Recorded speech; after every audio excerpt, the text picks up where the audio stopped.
Thinking about buying one of these smart gadgets? Here's what you should know first. Loftie Alarm Clock. It offers relaxing sounds, a gentle alarm, and a simple design. It helps you wake up more peacefully. But if you're already happy with your current alarm clock or phone alarm, you might not feel the need to upgrade. It all depends on your personal preference. Smart Bluetooth wireless Meat Thermometer.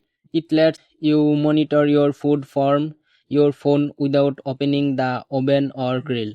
But if you don't cook meat very often, you may not get much use out of it. It really depends on your lifestyle. Claude Note AI voice recorder. It records, transcribes, and summarizes meetings with AI, saving times.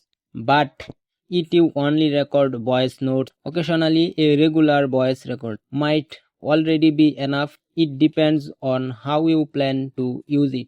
Every gadget has its pros and cons. Which one would you buy? Let me know in the comments and subscribe for more honest gadgets reviews.